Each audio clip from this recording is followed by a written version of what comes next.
Historically, psychiatry has been a bit like trying to understand the inner workings of a really complex, locked clockwork machine. Right. Just by pressing your ear to the cold metal casing and, listening to the ticks. You just sit Yeah. there. You observe the hands moving across the dial? Exactly. Yeah. You listen for a skipped beat or maybe a grinding gear. And from that auditory inference alone, you try to map out the entire mechanical architecture hidden inside. Which is incredibly difficult. It is. For decades, we relied purely on this kind of clinical inference. I mean, observing behavior, listening closely to subjective experience, applying rigorous clinical observation. But we couldn't actually open the watch to see what was broken. Spot on. We couldn't. But today, we are handing you a conceptual skeleton key. We're going to look straight through that casing, and we're going to watch the gears turn in real time. It really represents a profound shift in how we formulate illness. It does. The mission of this deep dive is to map out nuclear magnetic resonance techniques.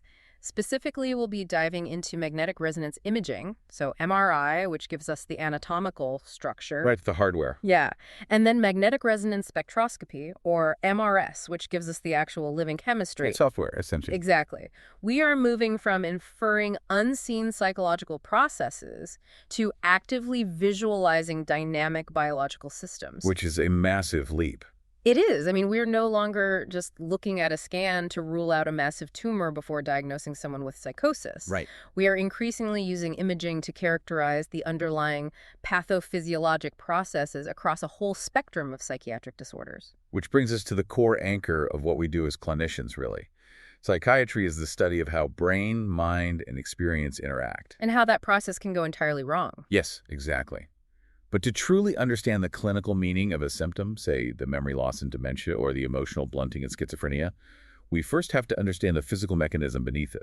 We cannot truly grasp the macro-level clinical manifestations until we look at the microscopic foundation. Right. Before we can talk about cortical thinning or connectivity issues, we have to look much, much closer. I mean, we have to look at the quantum dance happening inside every single atom of the patient's brain. And to fully appreciate that quantum dance, it really helps to briefly look at where this technology came from. Yeah, let's do the history a bit. Well, it did not start in a hospital. It started in physics laboratories in the mid-20th century. Heavily influenced by radar technology from the Second World War, right? Spot on. Two physicists, Edward Purcell and Felix Bloch, working completely independently, demonstrated the phenomenon of nuclear magnetic resonance in 1946. And they got the Nobel Prize in Physics for that, didn't they? They did in 1952.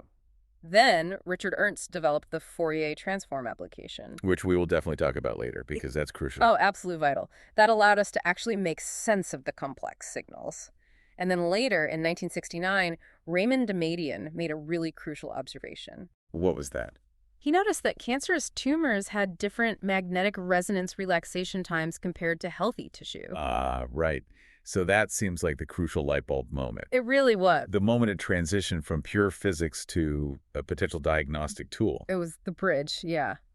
And the final monumental leap for imaging came when Paul Lauterbur and Sir Peter Mansfield figured out how to use magnetic field gradients. To actually locate the signals. Exactly, to spatially locate these signals within a three-dimensional space. And they earned the 2003 Nobel Prize for that. But there's a fascinating cultural footnote to all of this, isn't there? Oh, the naming convention. Yeah. The original term was nuclear magnetic resonance imaging. But the word nuclear was quietly dropped from the clinical lexicon when these machines actually entered hospitals. Which is just a brilliant bit of medical PR, to be fair. I mean, during the Cold War, putting a patient into a nuclear tube was probably a really tough sell. A nearly impossible sell, I'd imagine. Even though MRI uses harmless radiofrequencies and magnetic fields. Right, it's entirely devoid of ionizing radiation. So let's unpack the magnetic resonance part. I want to ground this in the physics for a moment. When we place a human being into this machine, what are we actually resonating? We are interrogating a quantum mechanical property called spin. A spin, okay. Yeah, certain atomic nuclei have this intrinsic property. And in the human body, we are primarily interested in hydrogen. Simply because we're mostly made of water and fat, right? Yeah. Making hydrogen incredibly abundant. Exactly. A hydrogen nucleus, which is just a single proton, has a spin of plus or minus 1/2. Right. Now, because this proton has a positive electrical charge, and because it has this property of spin, it actually generates its own tiny microscopic magnetic field. So it acts just like a minuscule bar magnet. Complete with a north and a south pole, yes. And normally, as I sit here right now, the billions of tiny bar magnets inside my brain are pointing in entirely random directions. It is total chaos in there. Total chaos. And because they're pointing everywhere, their individual magnetic fields just cancel each other out. Right. So I don't emit a magnetic field myself. That is correct. But the moment you lie down on the table and are moved inside the massive static magnetic field of an MRI scanner, Which we call B0, right? yes, B0 in the physics literature, well, those chaotic spins are forced to react to that overwhelming external force. You can't just ignore it. No, they cannot simply stay still. They begin to precess or wobble around the axis of that massive magnetic field. Sort of like a spinning top wobbles as it fights against the gravity of the Earth. That's a great analogy, yeah. And they do this wobbling at a very specific frequency, known as the Larmor frequency. Right, the Larmor frequency. I was reading through the underlying physics on this, and there's a specific equation that dictates this, the Larmor equation. There is, yes. How does the machine actually determine how fast these protons wobble? Well, it relies on a very elegant relationship. The Larmor frequency is directly proportional to the strength of the static magnetic field. Sure. The equation states that the frequency equals the gyromagnetic ratio, which is essentially a constant mathematical value that is unique to hydrogen multiplied by the strength of the scanner's magnet. Put simply, if you build a stronger MRI machine with a more powerful magnet, the hydrogen atoms in the patient's brain will precess at a higher frequency. Precisely. So we have these protons wobbling in the magnetic field. But the real magic happens with what is called net magnetization. Yes, that's the key. There's an analogy I came across that perfectly captures this, I think. Imagine a spherical dandelion seed head in a completely still room. Okay, I like this. The seeds are pointing outwards in every possible direction, perfectly symmetrical. But if a slight breeze blows through the room, the seeds don't break off and fly away. Right, they just bend. Exactly, they all bend just a tiny fraction of a millimeter in the direction of the wind. The symmetry is broken. And that slight bias, that microscopic lean of the entire population of seeds towards the direction of the breeze, that is the net magnetization. That analogy captures the essence perfectly, doesn't it? It really does. Because while the concept of spin belongs firmly in the realm of complex quantum mechanics, Which is mind-bending. very, but when we look at the net behavior of millions upon millions of these spins inside a voxel of brain tissue, their collective average behavior can be entirely and accurately explained by classical Newtonian mechanics. So we can measure and treat that net bias, that tiny directional lean, as a single classical magnetic vector. Exactly. We treat it as one vector. But the maths of this bias is absolutely staggering. It is a bit humbling. I was looking at the Boltzmann distribution, which calculates exactly how many of these spins actually align with the magnetic field to create this signal. Right. At normal human body temperature, 37 degrees Celsius, the thermal energy of the body is constantly knocking these photons around. It's fighting the magnet. Constantly fighting it, yeah. And the math shows that only about 0.00004% to 2.0008% of the hydrogen nuclei actually align with the field to create this net magnetization. It is a tiny, tiny fraction. I mean, we are imaging the human brain based on less than 1,000th% of its water. It seems impossible that we can see anything at all. It does seem completely counterintuitive. But you have to consider Avogadro's number. Right, just the sheer volume of atoms. Exactly. The sheer volume of hydrogen atoms in a single drop of water is so astronomically large that even 1,000th% still leaves us with millions of aligned protons. Okay, that makes sense. However, you have hit upon a fundamental truth here. Because that fraction is so incredibly small, MRI is intrinsically an insensitive imaging technique. Insensitive compared to what? Well, compared to something like a PET scan, where we track highly radioactive isotopes, MRI requires brute force to get a signal. Brute force meaning massive magnets. Exactly. So if the signal relies on this minuscule fraction of a percent, the hardware required to amplify it and read it must be completely monumental. Let's step inside the machine for a bit. Let's do it. How do we actually build something capable of doing this? Well, it starts with creating a magnetic field strong enough to coax even that tiny fraction of protons into alignment. Right. To do that, we use the scanner's main magnet. Now, this is not a simple permanent magnet like on your fridge. No, obviously not. It is a massive electromagnet made of hundreds of miles of superconducting wire coiled tightly around the central bore. But wait, if you run that much electricity through normal wire, Yeah. wouldn't it just melt from the resistance? It absolutely would melt, which is why the wire is bathed in a vacuum-sealed chamber filled with liquid helium. Liquid helium. Yes. Liquid helium brings the temperature of the wire down to 4 Kelvin. Which is what, minus 450 something Fahrenheit? Minus 453 degrees Fahrenheit, yes. Just a few degrees above absolute zero. That is unbelievably cold. It has to be. At that extreme temperature, the wire loses almost all electrical resistance. It becomes a true superconductor. Meaning what exactly for the power supply? It means that once you push an electrical current into that wire, it will run forever. It creates a massive, stable, and perpetual magnetic field without needing a constant external power source. That is incredible. So you essentially have a perpetual storm of electromagnetism sitting at absolute zero in a hospital basement. That is a very poetic way of putting it, but yes, practically speaking. So that giant magnet creates our baseline. It aligns our dandelion seeds, so to speak. Right. But a static field doesn't give us a picture. We have to actually interact with those protons to get them to talk to us. Yes, a static field is silent. We achieve that interaction using radiofrequency coils, or RF coils. RF coil. These coils act as both the mouth and the ears of the MRI machine. They are transmitters and receivers. Okay. We use them to send a very specific burst of radiofrequency energy into the brain. And crucially, this burst must be at the exact alarmer frequency of the hydrogen protons. So that has to match their wobble perfectly. Exactly. It's like pushing a child on a playground swing. Oh, that's a good one. If you push at random times, nothing really happens. They just sort of bump around. Right. But if you push at the exact resonant frequency of the swing's arc, the energy transfers and the child swings higher. A very apt mechanical analogy, yes. Yeah. When we apply that RF pulse at the resonant frequency, two crucial things happen. Okay, what's the first? First, it excites the spins, tipping that net magnetization vector away from the scanner's main vertical axis and pushing it down into the transverse plane. So knocking it sideways. Exactly. And second, and more importantly, for creating a signal, it forces all those independently wobbling spins into phase coherence. Phase coherence. Yes. So instead of wobbling randomly, they sort of lock together, like a marching band suddenly stepping perfectly in time with one another. Yes, perfectly in step. And as they wobble together in perfect synchrony,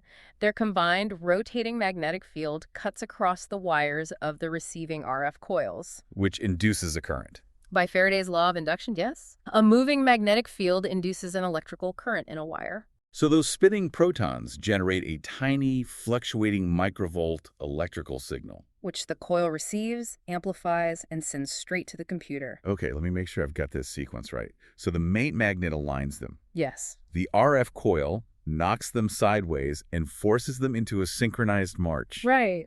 And then it listens to the electrical hum they generate. That is the sequence. But if you stop there, you just get a single massive hum from the entire body. You'd have no spatial data at all. Right, you just know there was a lot of water in the room. Mm. How does the machine know exactly where in the brain that specific signal is coming from? That spatial encoding is the job of the gradient coils. Gradient coils. Okay, what are they? These are secondary room temperature electromagnets nestled inside the bore, much closer to the patient. Okay. Their purpose is to intentionally distort the main magnetic field in a predictable, linear way. Distort it how? For example, they might turn on and make the magnetic field slightly stronger near the patient's head and slightly weaker near their toes. Oh, I see. And because the alarmer frequency, the speed of the wobble, depends entirely on the strength of the magnetic field. Exactly. Changing the field means protons at the top of the head will now spin slightly faster than protons at the neck. Precisely. By applying these gradients along the X, Y, and Z axes, we assign a unique frequency and phase to every single point in three-dimensional space. So the physical location of the water molecule is mathematically encoded into the pitch of the signal it sends back. It's all in the pitch, yes. And I imagine these gradient coils, which are rapidly switching on and off, fighting against the immense static field of the superconducting magnet, they must be experiencing massive physical forces. Incredible physical forces. Is this why the MRI machine makes those incredibly loud, terrifying banging and knocking noises? Yes, that's exactly why. It's the torque of the gradient coils straining against their mountings as they swish on and off. They're essentially trying to twist themselves out of the scanner. They are, yeah. So we take all this complex, overlapping spatial and frequency data, this chaotic symphony of radio waves, and we collect it into a mathematical holding area called K-space. Right, let's unpack K-space, because it is a deeply abstract mathematical concept. Extremely abstract, yes. But there is an analogy involving the Taj Mahal that I think brings it right down to earth. Oh, the Fourier transform analogy. Let's hear it. Right, so if you want to build an image of the Taj Mahal or a human brain from this raw, frequency-based K-space data, you use an algorithm called the Fourier transform. Correct. And the core idea is that you could draw any complex shape in the universe simply by adding together different sine waves. That is the absolute genius of the Fourier transform. It translates frequencies into spatial images. Okay. In K-space, the data is organized by spatial frequencies. Then data residing in the very center of K-space represents the low spatial frequencies. And what do those low frequencies give us visually? They provide the general contrast and the broad sweeping shapes of the image. So if you only take the data from the center of K-space and run it through the computer, you get a very blurry, low-resolution image. Extremely blurry. If it were the Taj Mahal, you'd just see a white, rounded blob in the center and maybe some vague pillars on the sides. Right. You wouldn't see any detail, but you'd recognize the gross anatomy of the building. But the data located at the outer edges of K-space represents the high spatial frequencies. The edges. Yes, and these frequencies contain the intricate details, the sharp transitions, the fine edges. So if you add those high frequencies into the calculation, suddenly the blurry blob sharpens up. It snaps into focus. You see the crisp edges of the domes, the intricate architectural tile work, the sharp point of the spire. Exactly. The high frequencies give you the boundaries. Which brings us to the clinical reality of the psychiatry clinic. It does. Let's say we have a patient with severe treatment-resistant anxiety or claustrophobia inside the scanner. A very common scenario. Right. They manage to hold still for the first half of the scan, but as the machine is acquiring the outer edges of K-space, they move their head. Well, if the patient moves, or if a technician tries to artificially shorten the scan time by skipping the outer edges of K-space, that high-frequency data is corrupted or completely lost. Meaning you lose the sharp edges. You lose the sharp definition entirely. And in psychiatric research and clinical imaging, we're often looking for incredibly subtle changes. Like what? We might be looking for a 1 millimeter thinning of the cerebral cortex, or a slight blurring of the gray-white matter junction, which might indicate a neurodevelopmental anomaly. Oh, I see. If you lose that high-frequency edge detail due to motion artifact, the scan might still look like a brain, broadly speaking, but it becomes diagnostically useless for detecting the microstructural pathology we are actually hunting for. It's just too blurry to be useful. Precisely. So assuming the patient holds perfectly still, we now have a signal. And thanks to K-space and the Fourier transform, we have spatial coordinates. We have a highly detailed map. But a map needs landmarks. How do we create contrast? Right, the contrast is key. How do we make the white matter look fundamentally different from the gray matter? Or make cerebrospinal fluid look different from a tumor? We create contrast by exploiting how different types of biological tissue relax back to their baseline state after that initial radiofrequency pulse is turned off. Yep. We map the structure using primarily 3 properties: T1 relaxation, T2 relaxation, and diffusion. Let's start with T1, which is also called longitudinal relaxation. Yes. As I understand it, this is the measure of time it takes for those tipped-over spins to give their energy back to the surrounding tissue and essentially stand back up. Realigning themselves with the scanner's massive vertical magnetic field. Right. Yes, that's it. And crucially, different tissues recover at different speeds based on their molecular makeup. So they don't all stand back up at the same rate. Not at all. White matter in the brain, for instance, is incredibly dense with myelin. Which is essentially tightly packed layers of lipid-rich fat. Exactly. And the molecular structure of fat allows it to dissipate energy very efficiently. So white matter recovers its vertical alignment the fastest. Meaning it has a short T1 time. Short T1 time, yes. On the other end of the spectrum, you have cerebrospinal fluid, or CSF. Which is essentially pure, free-flowing water. Right. Water molecules tumble around rapidly and randomly, making them very inefficient at transferring energy to their surroundings. So they take longer to stand back up. Much longer. Thus, CSF is the slowest to recover. It has a long T1 time. So how do we translate those different speeds into an actual image? I know we use a sequence called T1-weighted inversion recovery. Inversion recovery is a really clever trick. How so? We flip the magnetization completely upside down first, then we wait. Wait for what? We wait exactly the right number of milliseconds for the white matter to recover a significant amount of its magnetization. Okay. But we snap the picture at the exact moment the slower recovering CSF crosses the 0 point. The 0 point. The moment it has no vertical magnetization at all. Ah. Meaning the machine receives 0 signal from the fluid at that exact millisecond. Exactly, which effectively nulls the CSF, making it appear pitch black on the final image. And because the fatty white matter recovered the fastest, it sends a strong signal and appears bright white. Right. And the gray matter, which is somewhere in between, appears gray. It gives us this beautiful high-contrast structural map of the brain's anatomy that looks exactly like a textbook dissection. That is brilliant. It really is. So that's T1. Then we have the other side of the coin, T2 relaxation. Yes, transverse relaxation. This has nothing to do with standing back up and realigning with the vertical field, right? Nothing at all. This is entirely about how quickly those spins lose their phase coherence. Remember the marching band. Exactly, the marching band. T2 is the measure of how quickly the band members fall out of step with one another. How quickly they stop singing in perfect harmony and become just a chaotic, disorganized crowd again. That's spot on. And the rule here is dictated by mobility. Mobility of the molecules. Yes.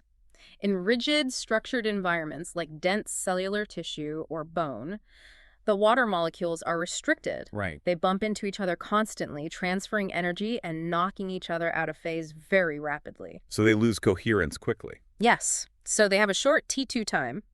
But in open fluids, the molecules are highly mobile and spread out. They aren't bumping into each other as much. Exactly. They don't bump into each other as often, so they maintain their synchronized phase coherence much longer. Meaning they have a long T2 time. Right.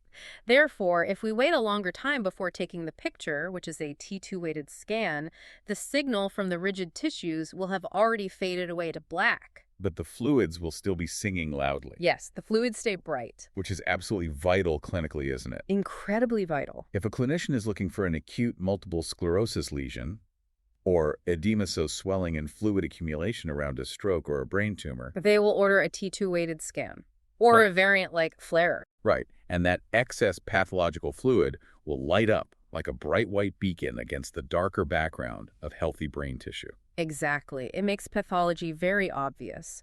We can also manipulate that T1 relaxation artificially to highlight specific pathologies using contrast agents. Right, like gadolinium. The most common in MRI is gadolinium, yes. Gadolinium is a heavy metal, a rare earth element, which is highly paramagnetic. What does that actually do when it's in the body? When injected into the bloodstream, it locally disrupts the magnetic environment, significantly shortening the T1 relaxation time of the water molecules immediately surrounding it. Okay. Now, the crucial biological principle here is that gadolinium cannot cross a healthy, intact blood-brain barrier. Oh, that is crucial.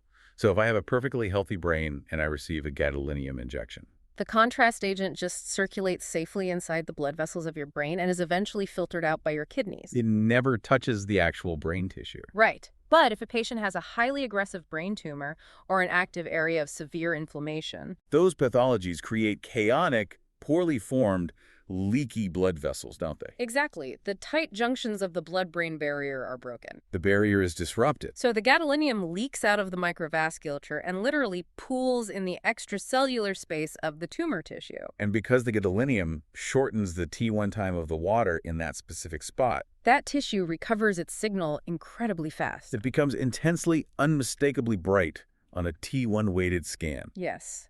We aren't just seeing the physical mass of the tumor, we are explicitly mapping the exact geographical location and extent of the blood-brain barrier breakdown. That is fascinating. There is one more structural mapping technique we need to cover before we move to the actual clinical presentations. Diffusion. Yes, and visually, it might be the most stunning thing an MRI machine produces. Diffusion MRI, and specifically diffusion tensor imaging, or DTI. It is beautiful to look at. This isn't measuring relaxation times, is it? No, it's tracking the microscopic random thermal movement of water molecules. So water in the human body is never really still. Never. It is constantly diffusing, bouncing around at a microscopic level due to intrinsic thermal energy. Brownian motion. Exactly, a process known as Brownian motion. In a large open space, like the ventricles filled with CSF, water molecules diffuse equally in all directions. Right. We call this isotropic diffusion. But the white matter of the brain is not an open space. Not at all. It is a highly structured environment. Composed of millions of tightly bundled axonal fibers, which are further coated in a fatty myelin sheath. So the water inside and between those axons is essentially trapped. It is restricted, yes. It can easily diffuse up and down the length of the nerve fiber, but when it tries to diffuse sideways. It slams straight into the impermeable lipid barrier of the myelin. Right. We call that restricted directional movement anisotropic diffusion. Anisotropic. By applying specific, rapidly pulsing magnetic gradients, the scanner can measure the primary direction of water diffusion in every single voxel of the brain. And then the computer just connects the dots. It traces the paths of easiest diffusion, yes. The metaphor for DTI that always sticks with me is watching a city's traffic from a helicopter hovering high overhead at midnight. I like this one. From that altitude, in the pitch black, you cannot see the gray asphalt of the roads themselves. Right. But because all the headlights of the cars are moving in a strict, continuous, fast-flowing line in one specific direction, you know definitively that a highway is there. Yes. DTI reconstructs the microscopic white matter highways of the brain. The corpus callosum, the arcuate fasciculus. Exactly. But beyond making beautiful rainbow-colored maps for journal covers, how does the psychiatrist actually use this? I mean, is it just for neurosurgeons planning tumor removals? Not at all. It is increasingly vital in psychiatric research. Really? How so? DTI provides a quantitative measurement called fractional anisotropy, or FA. Fractional anisotropy. Yes. FA is a number between 0 and 1. 0 means water diffuses perfectly equally in all directions, like in a sphere of fluid. Isotropic. Right. And 1 means water diffuses perfectly in a single straight line. So a highly restricted environment. Exactly. By measuring the FA in specific white matter tracts, we can mathematically calculate how highly ordered, how thickly myelinated, and how healthy that tissue is. Oh, wow. It allows us to track the degradation of the brain's internal communication cables. So together, T1, T2, and diffusion imaging have really dragged psychiatry out of the purely psychological realm. And firmly into structural neurobiology. Firmly. So we have our structural map. Let's move to the clinical manifestations. Let's do it. How do these tools reshape our understanding of specific psychiatric disorders? Let's start with dementia. Which is perhaps where structural imaging has the most established clinical foothold, honestly. Right. In the diagnostic workup for dementia, particularly Alzheimer's disease, structural MRI is no longer just used to rule out a subdural hematoma or a massive frontal lobe tumor. No, it is actively used as a supportive diagnostic feature now. We look very specifically at the medial temporal lobe, or MTL. Yes.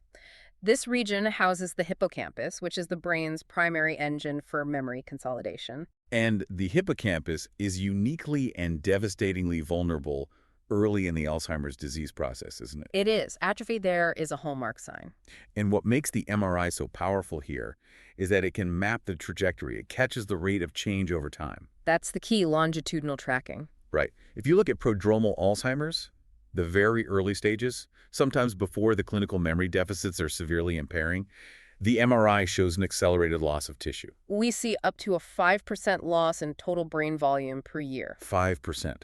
Which is staggering when you compare it to healthy, normal physiological aging. Because healthy aging only sees about a 0.1% to 0.2% volume loss per year. That is a massive, massive difference in the rate of neurodegeneration. It is. By measuring the volumetric decline of the hippocampus and the widening of the temporal horns year over year, clinicians can build a really robust prognostic model. Because it correlates directly with the decline in the patient's cognitive scores. Precisely. It maps to the clinical reality. Let's shift to a disorder that is much harder to pin down anatomically. Schizophrenia. Yes, a very different story here. For a long time throughout the psychoanalytic era, schizophrenia was viewed almost entirely as a functional disorder. Right, as a reaction to a schizophrenogenic mother, or purely as a neurochemical imbalance without any structural footprint. But structural imaging permanently ended that debate, didn't it? It did. It proved that schizophrenia is intimately, inherently tied to abnormal cortical development and maintenance. What do the scans actually show? The scans consistently demonstrate a progressive deviation of regional cortical volumes. Meaning what, exactly? It means that as a patient with schizophrenia ages, their brain's volume trajectory deviates negatively from the expected normal developmental curve. So it's shrinking faster than it should. Yes, we see significant deficits in both cortical gray matter volume and white matter integrity. And one of the oldest and most replicated findings is cerebroventriculomegaly. Yes, enlarged ventricles. The ventricles, the fluid-filled cavities in the center of the brain, are significantly enlarged in patients with schizophrenia. And crucially, they aren't enlarged because the pressure is high. Right, it's not hydrocephalus. No, they expand passively. They are essentially just filling the void left behind by the lost brain tissue around them. Like water filling a sinkhole? Vacua expansion, yes. In addition to the volume loss, DTI reveals that the white matter tracts themselves are functionally compromised too. We see reduced total diffusivity and lower fractional anisotropy across various tracts connecting the frontal and temporal lobes. So the brain's internal communication cables are less organized. Less insulated and generally less robust. It provides a structural basis for the disordered thought processes and hallucinations. But when interpreting this data, psychiatrists must contend with a massive, unavoidable confounder. Ah, yes. The treatment itself. The medication, the antipsychotics themselves, actually alter the brain structure. It is a critical nuance to understand.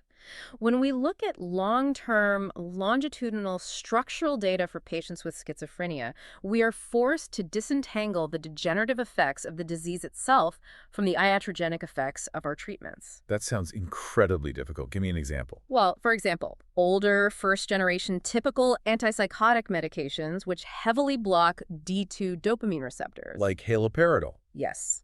They have been robustly shown to cause hypertrophy, an actual increase in the volume of the basal ganglia over time. An increase in volume. Yes. So when a researcher sees a structural anomaly in a chronic patient, they must carefully ask, is this the pathology of the illness, or is this the pharmacology of our intervention? That is a brilliant transition to mood disorders, actually. Yeah. Because the anatomical findings in depression are equally complex and fascinating. They are indeed. Let's talk about major depressive disorder, or MDD. Okay. Most people think of depression purely in terms of serotonin or dopamine.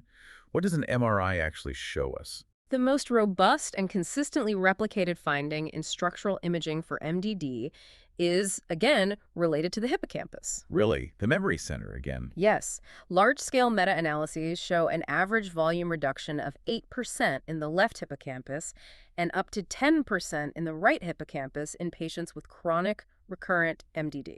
10% of the memory center of the brain just gone. Compared to healthy age-matched controls, yes. Which is deeply tied to the body's stress response, isn't it? It is. The prevailing model here is stress-induced glucocorticoid toxicity. Right, because severe chronic depression and chronic psychosocial stress essentially leave the HPA axis stuck in the on position. Constantly bathing the brain in cortisol. And over months and years, that high level of cortisol becomes literally toxic to the delicate neurons of the hippocampus. Exactly. It inhibits neurogenesis and causes dendritic atrophy, leading to actual measurable tissue loss. We also see significant volume reductions in the subgenual anterior cingulate cortex, right? We do.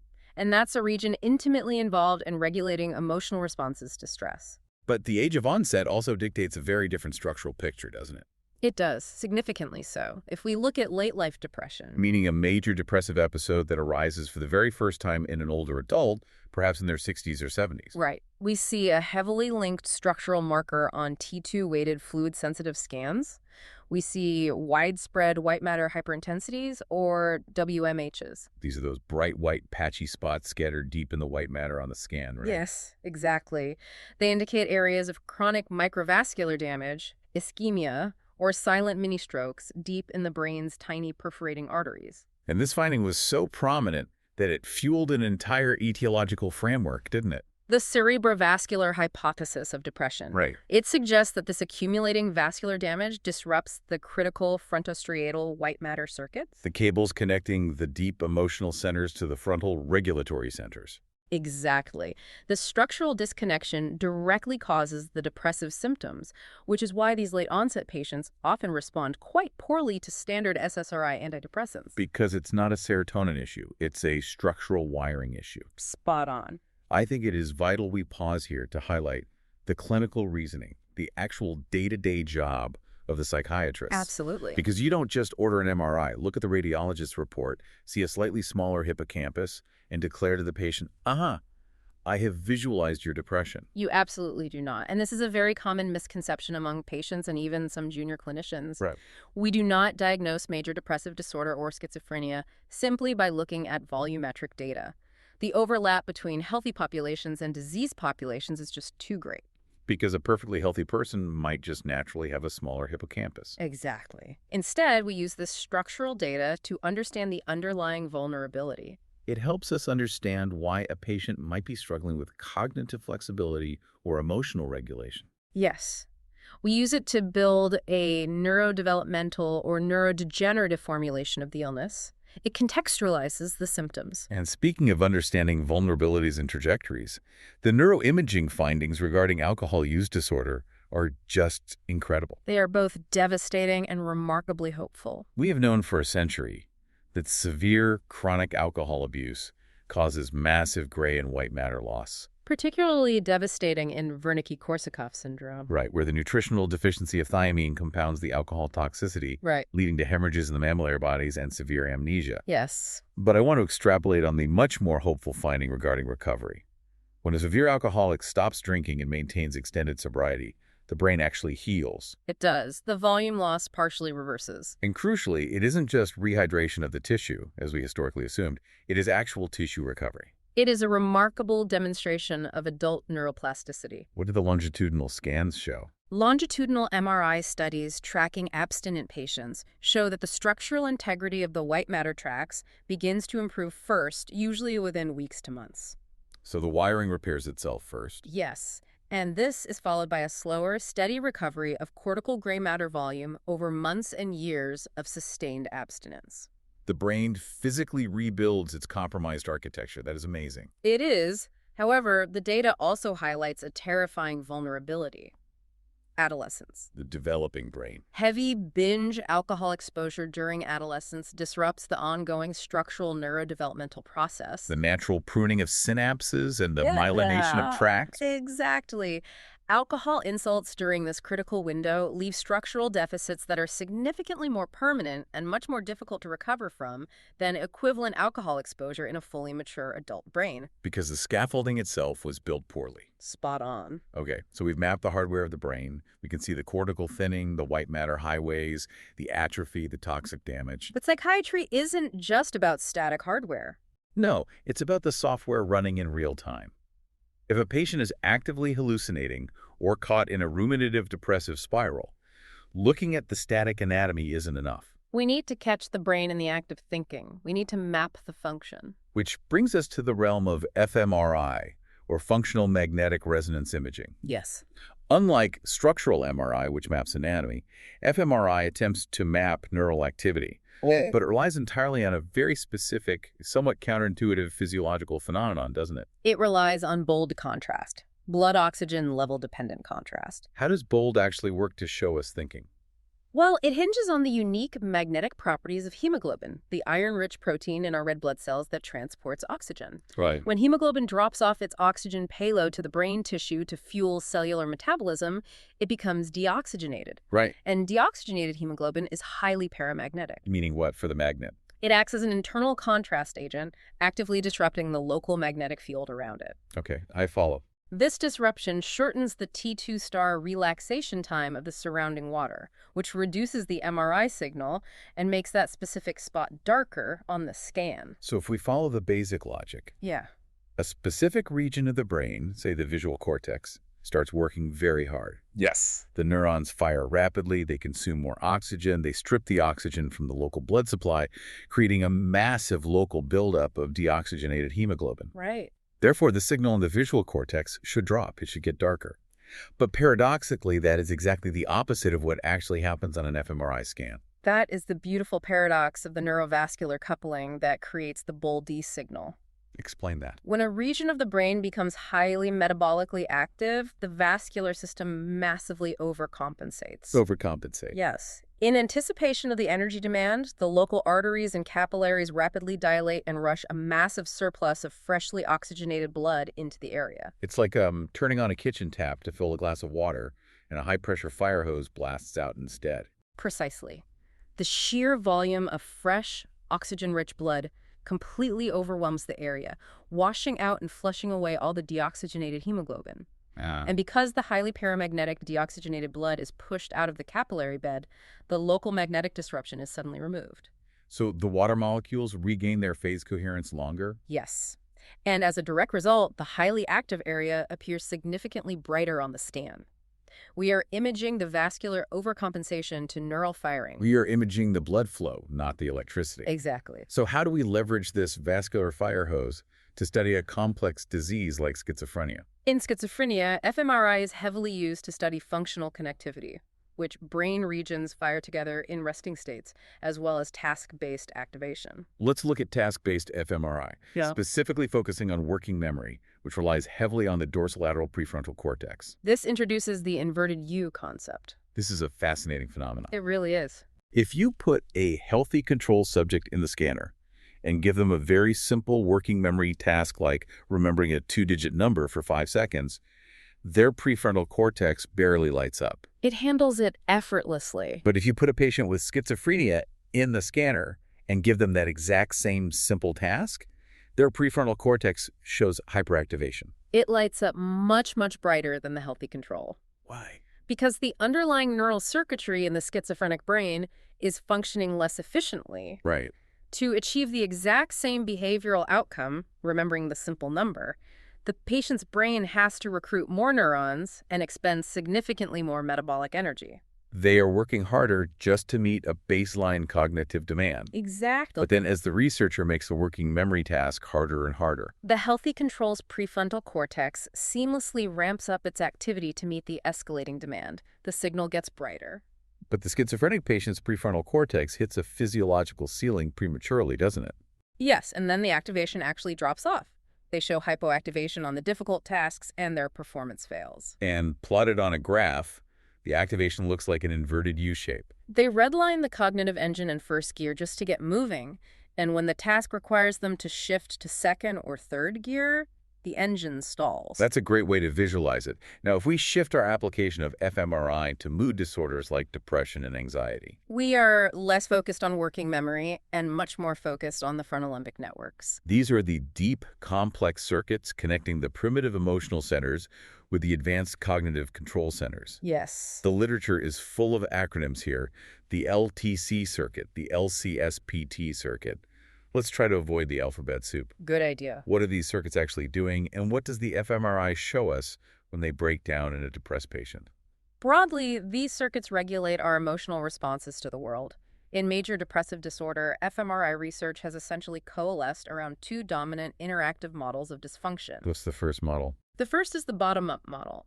This posits that the limbic structures deep in the brain, primarily the amygdala, which acts as the brain's rapid threat detection and emotional alarm center, are pathologically overactive.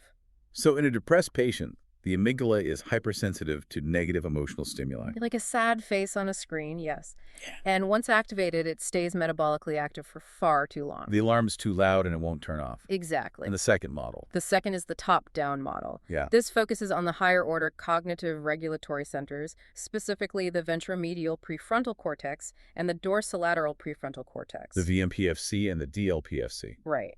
Evolutionarily, these advanced frontal regions are supposed to act as the logical brakes on the primitive amygdala. They evaluate the threat and send inhibitory signals to calm the limbic system down. Exactly. But in depressed patients, fMRI consistently shows underactivation in the DLPFC during emotional regulation tasks. It simply fails to exert its top-down inhibitory control. Yep. So it is a catastrophic systemic failure.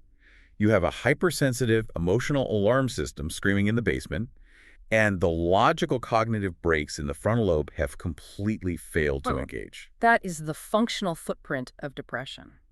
But if I'm a skeptical clinician looking at these brightly colored fMRI blobs on a computer screen, I have to ask a critical question. Please do. Are we actually measuring direct neural firing? Are we measuring the electricity of thought? No, we are not. And what if a depressed patient has a 2% rise in their bold D signal during a task, and a healthy control has a 1% rise? Doesn't that mean the patient is actually capable of working harder? That is an excellent display of clinical skepticism, and it strikes at the very heart of the most significant limitation in all of functional imaging. The baseline problem. The baseline problem, yes. Yeah. You are absolutely correct to push back. We are not measuring the electricity of thought. We are measuring the plumbing. The plumbing. We are measuring local blood volume and blood flow changes.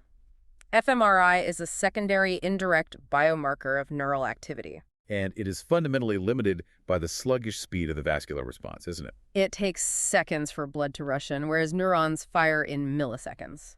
And how does the baseline problem complicate those percentage changes I mentioned? Well, the bold D signal is entirely relative. We do not have an absolute zero measurement for brain metabolism in an MRI. We only measure the difference between task state A and resting state B. Exactly. If a patient shows a 2% jump in signal and a healthy control shows a 1% jump, we cannot definitively say the patient has a higher total energy capacity. Why not? Because it is entirely possible and even likely that the depressed patient's brain was resting at a much, much lower baseline metabolic state to begin with due to their illness. Oh, I see. So shifting into the active state resulted in a larger relative percentage jump, even if their total maximum energy ceiling was significantly lower than the healthy controls. We must constantly consider what the baseline state of the tissue was before the task even began. Always. Okay, so the structural scans show us the physical hardware.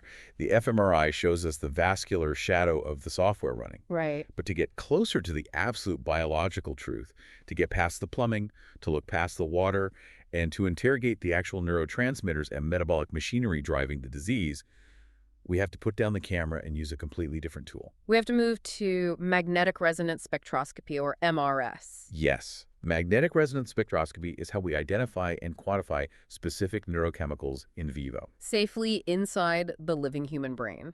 And MRS does not create a pretty anatomical picture, does it? No, it creates a chemical spectrum. It generates an incredibly complex graph with peaks and valleys. Where each peak represents the specific concentration of a different molecule. Exactly. But logically, how does the scanner tell the difference between two complex brain chemicals? I mean, glutamate, GABA, NAA, they are all largely made of the exact same basic building blocks. Carbon, hydrogen, oxygen, nitrogen. Right. How does the magnetic field differentiate them? It relies on a delicate quantum phenomenon called chemical shift, which we measure in parts per million, or ppm. Chemical shift. Think of it this way. The electrons orbiting the atomic nuclei within a molecule act as a microscopic magnetic shield against the scanner's massive external magnetic field. Okay, they shield the nucleus. But the physical shape and density of that electron cloud change entirely depending on the chemical bonds holding the molecule together. So the molecular structure dictates how shielded a specific proton is. Yes. I want to use the example of glutamate and glutamine because they are incredibly important in psychiatry, and they are nearly identical molecules. They are very close structurally. How does the scanner tell them apart? I know in glutamate there is a carboxyl group with highly electrophilic, electron-loving oxygen atoms. Right. Those oxygen atoms are incredibly greedy. They physically pull the electron cloud away from the adjacent carbon atom. Precisely. Because the greedy oxygen pulls the electron cloud away, that specific adjacent carbon nucleus is left unshielded. It's exposed. It is stripped of its protection and is suddenly exposed to the full, raw power of the scanner's main magnetic field. And because that specific carbon atom now feels a stronger magnetic force. Its Larmor frequency, the speed of its wobble, increases slightly compared to the exact same type of carbon atom in a glutamine molecule. Because the glutamine doesn't have that same electron pulling effect and remains better shielded. Exactly. And the scanner can detect that tiny part per million shift in frequency. That is essentially atomic tuning. It really is. And there's another effect in the spectral data called J-coupling, which sounds a bit like atomic gossip. Atomic gossip, I like that. It's essentially atomic nuclei communicating with each other through their shared chemical bonds. Yes, the spin state of one nucleus slightly alters the magnetic environment of its direct neighbor, causing its signal on the graph to split into complex doublets or triplets. So J-coupling creates a highly unique, recognizable chemical fingerprint for complex molecules. It does. If we look at the most common type of spectroscopy, Hmm. proton MRS or hydrogen-1 MRS, we see a spectrum of the brain's baseline chemistry. What does a healthy brain spectrum look like? Well, when we look at a healthy brain spectrum, a few massive peaks dominate the graph. The tallest peak by far is N-acetyl-aspartate, or NABA. And NLA is sort of the holy grail marker for neuronal health, isn't it? It is. It is an amino acid derivative found almost exclusively within the neurons themselves, synthesized primarily by their mitochondria. So if the NWA peak drops on a patient's scan, it is a massive red flag. It tells us unequivocally that neurons are dying, or at the very least, that their mitochondrial integrity is severely compromised and they are failing to thrive. What other peaks do we see? In addition to NABA, we see a prominent peak for choline, which is a key component of cell membranes. So the choline peak reflects cell membrane turnover. The balance between membrane synthesis and degradation, yes. A high choline peak often indicates rapid cellular proliferation, as seen in tumors, or rapid demyelination. We also see a peak for creatine, right? Yes. Creatine is intimately involved in maintaining cellular energy stores. But its total concentration remains surprisingly stable across various disease states. Which is very useful. Researchers often use the creatine peak as an internal baseline reference point to compare the fluctuating heights of the other peaks against. And finally, we see myoinositol. Right. Myoinositol is a simple sugar heavily associated with glial cells and astrocytic function, as well as osmotic cellular regulation. But the brilliance of MRS is that we are not artificially limited to just scanning hydrogen, are we? No, if we tune the scanner's RF coils to a different resonant frequency, we can interrogate entirely different elements. We can look at phosphorus 31 MRS. What vital information does that give a researcher? Phosphorus MRS allows us to directly peer into the brain's cellular power plant. It measures the brain's primary energy currency, ATP. And its rapidly mobilized backup reservoir, phosphocreatine. Exactly. It also allows us to mathematically derive the intracellular pH of the brain tissue. We can literally watch the energetic fuel gauge of the living brain. Yes.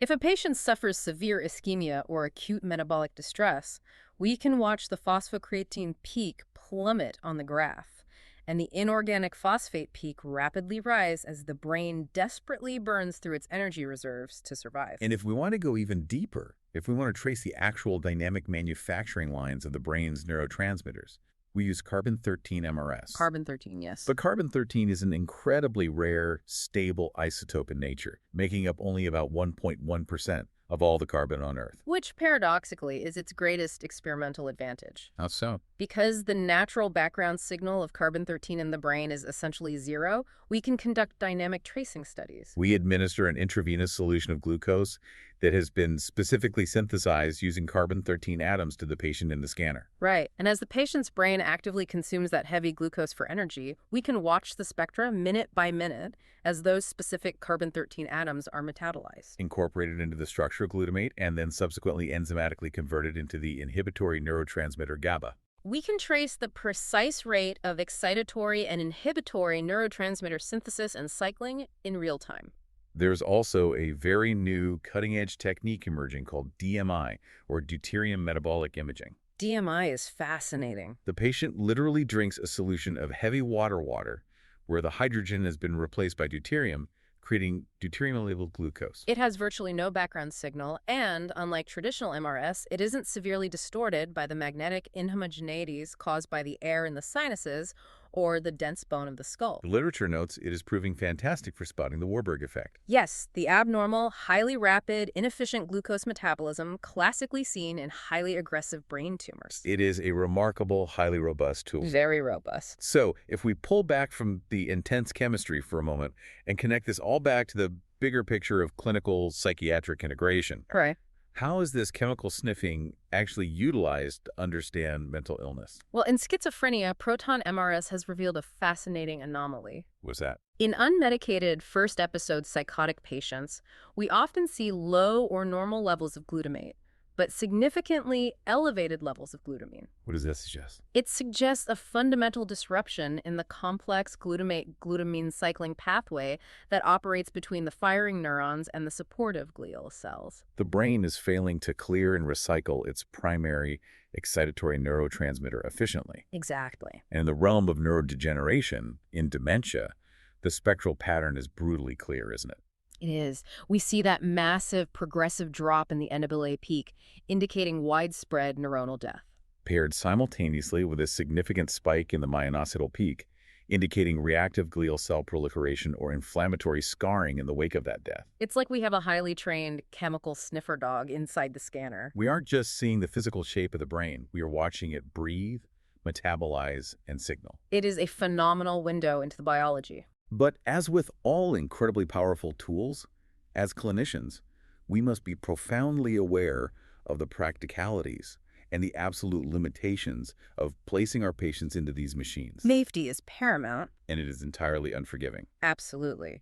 The most critical fact anyone stepping into an MRI suite must remember is that the magnetic field is always on. You cannot just unplug it. No, and the force is immense. We are talking about older cardiac pacemakers malfunctioning or completely resetting. Implanted defibrillators firing inappropriately. And older aneurysm clips violently twisting inside the brain, causing lethal hemorrhages. And beyond medical implants, there's the extreme danger of external projectile objects. People frequently forget that a magnetic field that strong turns everyday, mundane objects into lethal kinetic weapons. The literature mentions a tragic, highly publicized case where an oxygen cylinder was accidentally brought into the room. Yes, it was violently pulled into the bore at over 50 miles per hour, crushing a child's skull. It's horrifying.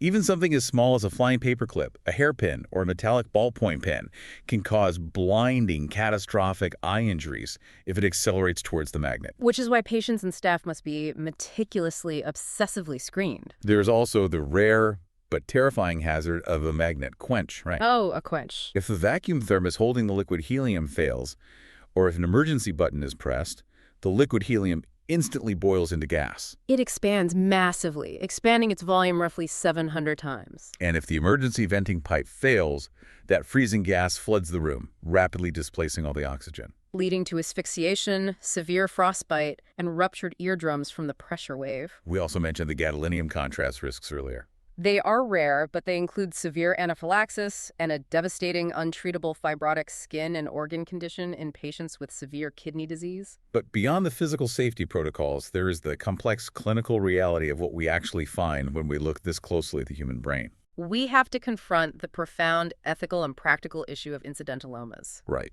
Let me pose a clinical dilemma for you, one that happens all the time in academic medical centers. What? You are a psychiatrist or a cognitive neuroscientist doing an fMRI study on visual processing. You recruit a group of 50 healthy, completely asymptomatic 20-year-old college students. Okay. You run the structural baseline scan on one of these young students, and plain as day, in their right frontal lobe, you spot an asymptomatic meningioma, a slow-growing brain tumor. Right. They feel fine. They have no idea it is there. Yeah. What is the clinical responsibility of the psychiatrist in that moment? It is a fraught situation. It pits our duty of care against the massive, life-altering anxiety we may unnecessarily cause the patient. Because it might never cause them any issues. Exactly. But the established consensus is that any potential clinical finding, no matter how small, must be immediately referred to a board-certified radiologist for a formal diagnostic evaluation. I cannot ignore it. We cannot. But the broader philosophical point this raises is about the absolute limits of imaging in our specific field of psychiatry. This is the crux of the entire deep dive, really. It is. While MRI and MRS are profoundly changing our etiological and pathophysiological models of psychiatric disease, giving us the biology behind the behavior, they do not, and currently cannot, diagnose a primary psychiatric condition in isolation. A structural scan, an fMRI, or a chemical spectrum cannot tell you, with any diagnostic certainty, that the patient sitting across from you is clinically depressed, or experiencing a manic episode, or suffering from a specific phobia. The machine cannot read their mind. It cannot measure their suffering. No, it cannot. What it does is add a vital empirical layer of biological understanding to a highly complex clinical picture. Right. Its primary diagnostic utility in current psychiatric practice is to confidently rule out organic structural causes for psychiatric symptoms. Like confirming that a patient's sudden new onset psychosis is actually due to an aggressively growing temporal lobe tumor. Or that their cognitive decline is due to the demyelinating plaques of multiple sclerosis rather than primary schizophrenia. But ultimately, as psychiatrists, We must integrate the neuroscience with the patient's lived experience. The biological data must always be interpreted through the lens of the comprehensive clinical interview. Okay, we have covered an immense amount of ground today, from quantum physics to clinical formulation. Let's distill this vast landscape into our key takeaways. Good idea. First, MRI relies on the interaction between massive static magnetic fields and precisely timed radiofrequency signals to manipulate the quantum spin of hydrogen protons. This allows us to image the brain's macroscopic structure and white matter tracks with incredible anatomical detail. Right. Second, magnetic resonance spectroscopy, or MRS, shifts the focus from structure to chemistry. It exploits chemical shift to provide an in vivo quantitative readout of the brain's biochemical, metabolic, and neurotransmitter composition. Crucial distinction there. Third, both structural and chemical changes are observable and quantifiable in psychiatric disorders. For example, accelerated hippocampal atrophy in Alzheimer's and depression, or white matter disorganization in schizophrenia. However, these findings represent subtle, group-level statistical differences. They are not currently specific or sensitive enough to diagnose an individual patient in the clinic. Spot on.